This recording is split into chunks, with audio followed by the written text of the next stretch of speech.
is time for your music appreciation class.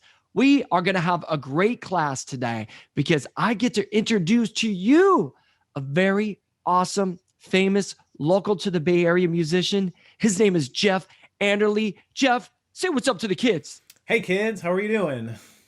We're doing great. That's right. Now that we're here. Jeff, hello. Good day, good afternoon, good evening to you. Jeff, tell the students who you are and what instrument you play. Thanks. So my name is Jeff Anderle and I live in Oakland and I play the clarinet and the bass clarinet. Oh my goodness.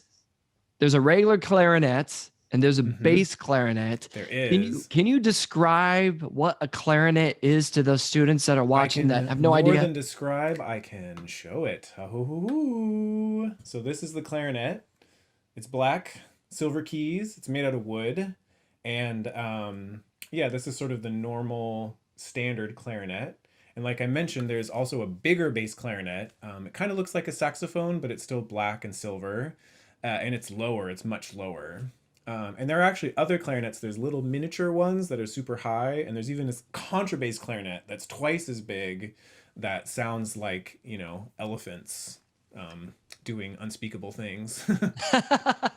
I love it. And you know what's great is that in a past class, we learned about the saxophone and how when the saxophone is smaller, like in alto sax, it Right. produces a particular range of sound. And then you got the bari sax, the baritone sax that's super deep. And is that the same concept with the clarinet? Yep, it's exactly the same. And the clarinet and the saxophone are maybe two of the most related instruments in how they're made. And so, yeah, a lot of it works the same. And the clarinet is part of the woodwind family. Is that correct? That's right. Clarinet's part of the woodwind family. We're made of wood and we use our wind to make the sound. Oh, nice. So that's why they call it a woodwind. Yep. And something that we also learned from the previous class is that a clarinet has a reed. Is that correct? Yep. So the reed is on the mouthpiece at the top. It's just this little piece of cane. It's like a special kind of bamboo, basically, that they slice really thin. And when the reed, when you blow against it, it vibrates against the mouthpiece, and that's what makes the sound. Have you ever done that thing Interesting. where you pick a piece of grass and put it between your thumbs? It's the same idea that the grass is a reed that's vibrating against your thumb, and that's the same thing that the clarinet does. And that's what makes the sound. So you're not Hmm. like holding it to your lips and just making it sound like almost like a kazoo, like you're No, literally yeah. blowing through it. Yeah, I blow through. Maybe you can see there's a tiny little hole there. Probably hard to see between the reed and the mouthpiece. And when you blow the air through, if you blow hard enough, you get that buzz sound. Very cool. And there's a lot of silver pieces on that clarinet. So you use your Yeah. fingers. Is that how it Hmm. works to make the sound, or do you Yeah. use So different you tones? yeah you there's all these holes here, and then all of these different silver keys cover a hole, and so there's a little thumb rest in the back for it to rest on, and then as I cover up more of the holes, the sound gets lower and lower, and as I uncover them, it gets higher and higher. Ah, nice. So that's how you can play different songs by just Hmm. covering up the holes because the wind escapes out of there, right? Yeah, exactly. Very cool. Now, Jeff, tell us what inspired you to play the clarinet at what age did you start actually?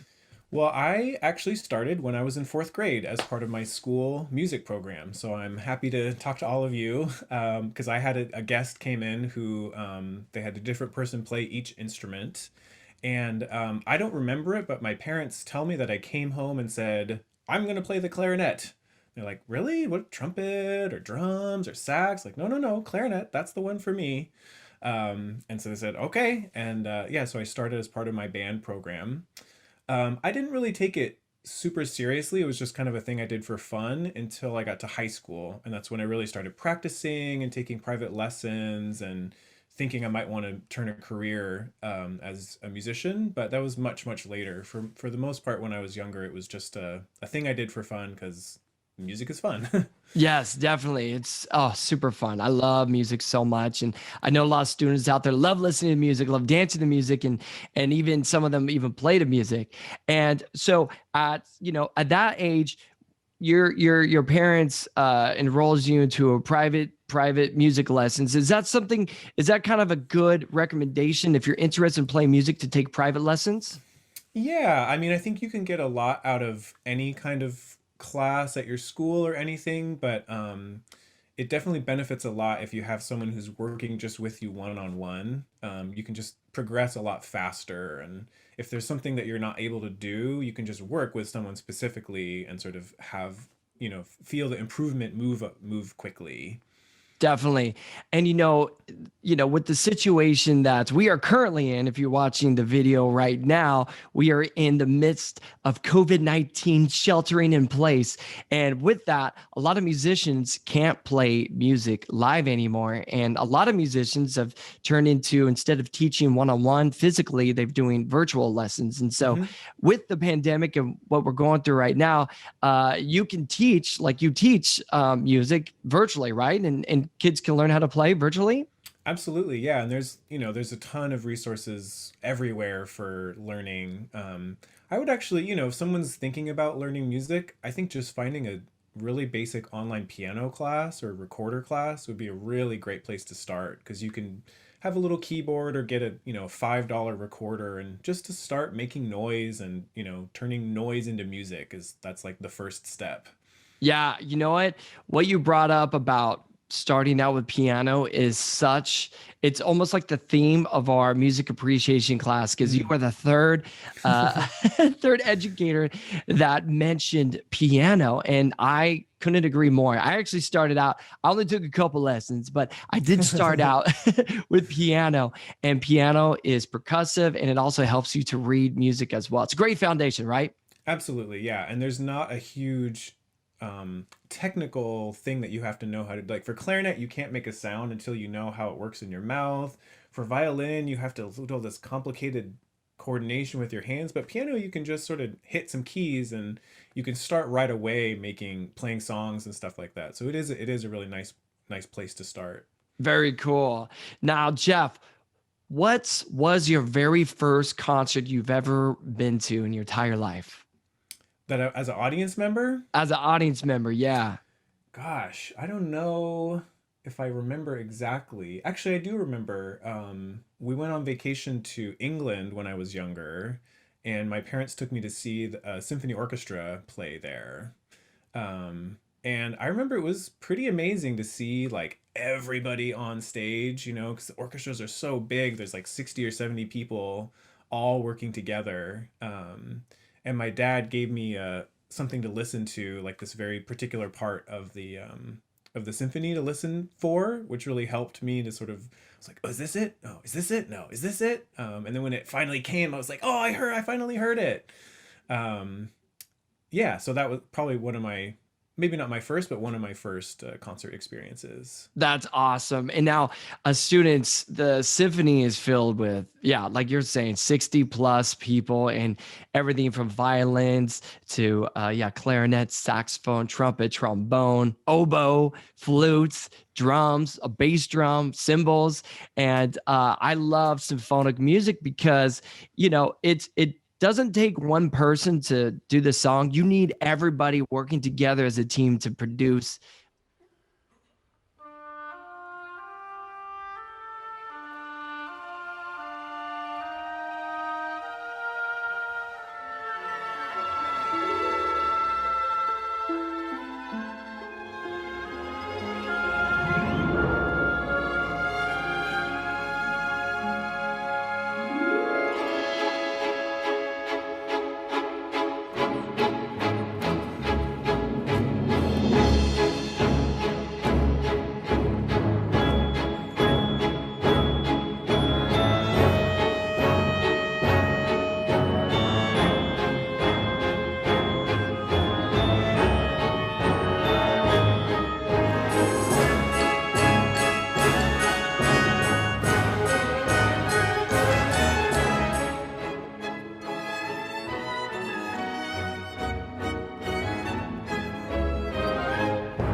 and it's just absolutely amazing. Do you think that experience planted a seed for you to play the clarinet?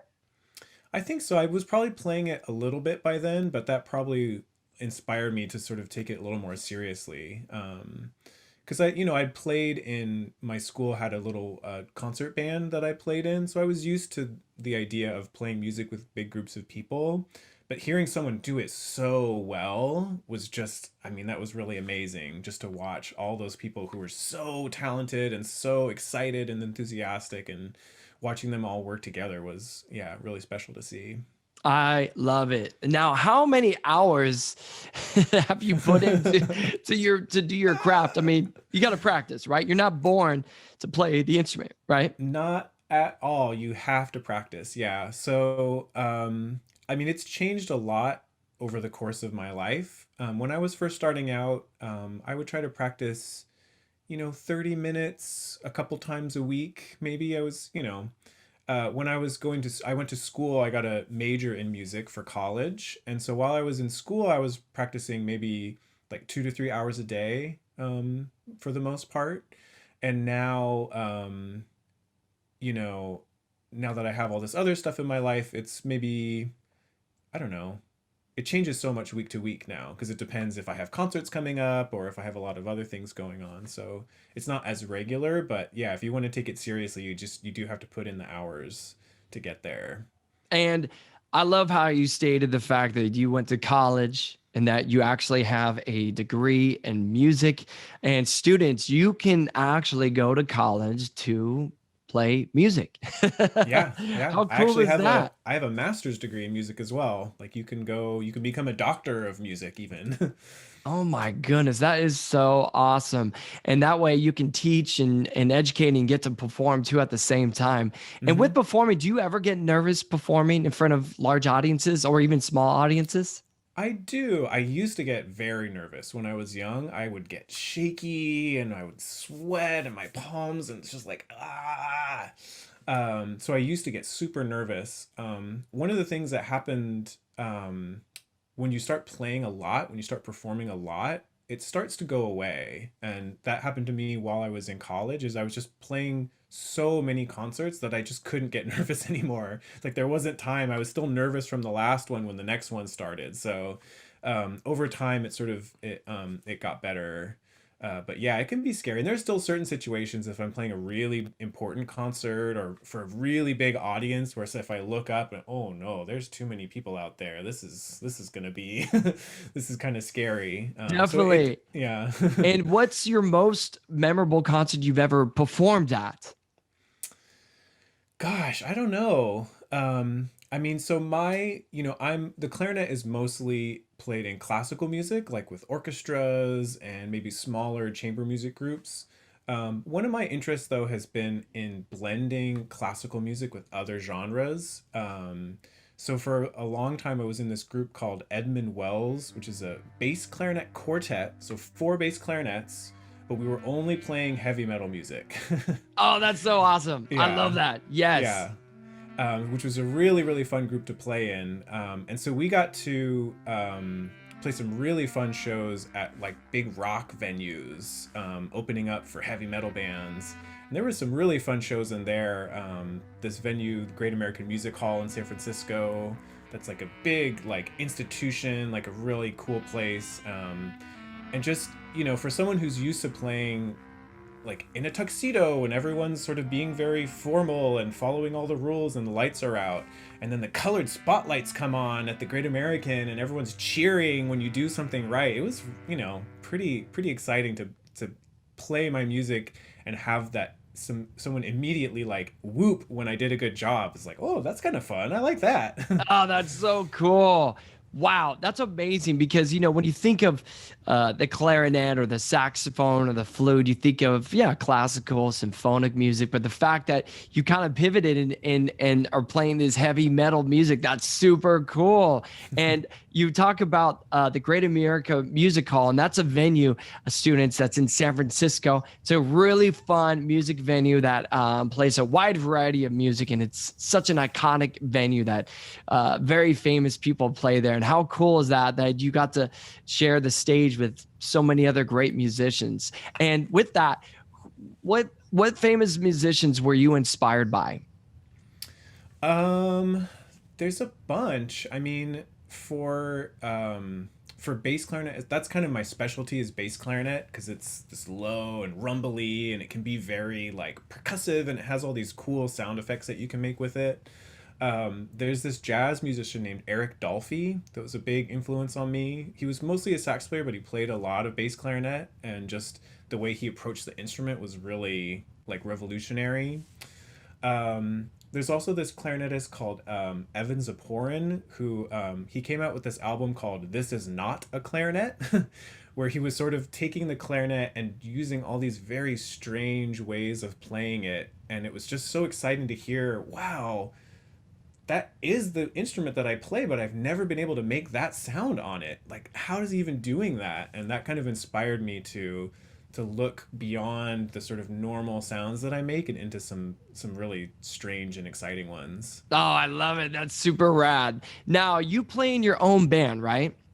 Yeah, I have a few different groups that I play with. The main one right now is this group called Splinter Reeds, and this is a quintet of clarinet, bass clarinet, that's me, oboe, bassoon, and saxophone.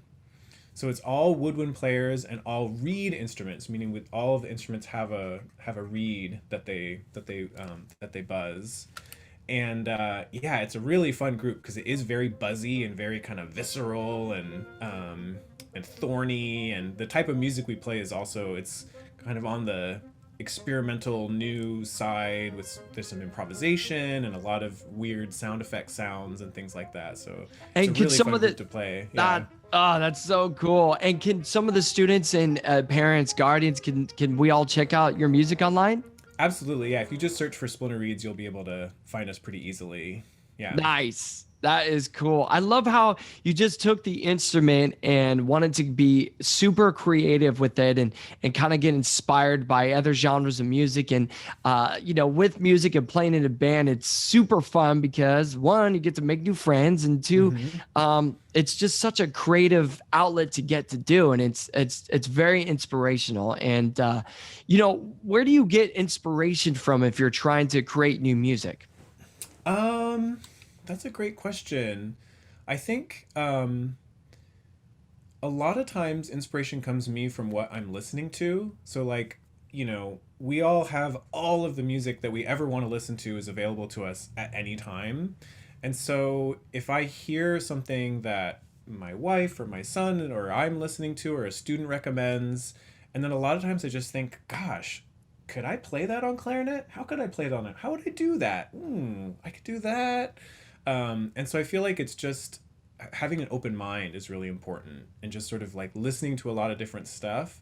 And then just knowing that whatever instrument that you play, you can for sure like play any song on that instrument. Yeah, definitely. I think that's really good advice, and also just such a great way to be re-inspired is listen to other kinds of music, new music, old music, or whatever, and trying to kind of use your instrument and create something else out of that. That is Yeah. awesome. I mean, when I joined this bass clarinet quartet, I hadn't really listened to any heavy metal music before. I was just coming in as a bass clarinetist, and the band leader just gave me this big pile of albums. And okay, like I can't tell you how to be in this group until you just listen to all this music. And when you first put it on, it's like, I don't know, it's and then actually, this is really cool. And so sometimes it just takes a second or third listen, and then you really can sort of see what someone's doing and find something that speaks to you. Very cool. Now, Jeff, do you teach music? If students were interested in playing the clarinet, could they contact you? Yeah, sure. I mostly teach at the San Francisco Conservatory of Music at the collegiate level, but I do have some private students as well. And I also have a big network of people that I recommend for new beginners that I can put you into contact with if someone wanted to reach out. Okay, perfect. Very cool. Well, we'll definitely have the students and parents check out Splinter Reads for Hmm. sure. And is there a website that you can mention? Yeah, jeffanderle.com is the place to go. Beautiful, beautiful. I love it. We can check out all your music on there Yeah. and see where you're playing at, maybe virtually or wherever it might be. Hmm. Awesome. Very cool. Well, students, I want you to give a very loud, thunderous round of applause for our special guest today, Mr. Jeff Anderle. Thank you. Thank you. Bow, bow. I'm bowing. I can hear it. The thunderous applause brings a smile to my face. They are so loud today. I Students, know. that is really loud. Well, Jeff, thank you so much for spending time with the students today. We really, really appreciate it. And we just appreciate the fact that you are continuing on educating the students and the future of tomorrow. And we can't wait to see a sea of clarinet players out there. What do you call them? Clarinetists? Is that what you call it? Clarinetists. Yeah, and I want you all to be playing heavy metal music too. Ooh, I love it. Yes, yes, yes. Now, one last question, because you mentioned heavy metal. Are all clarinets made out of wood, or are some actually made out of metal? There are some older clarinets that are made out of metal, but mostly they're made out of this special kind of really, really dense wood. Yeah. Gotcha. Very cool. Awesome. Well, students, thank you so much for tuning in here today and checking out this beautiful music appreciation class with Mr. Jeff Anderle. You have a great day, and we'll see you next time. Bye.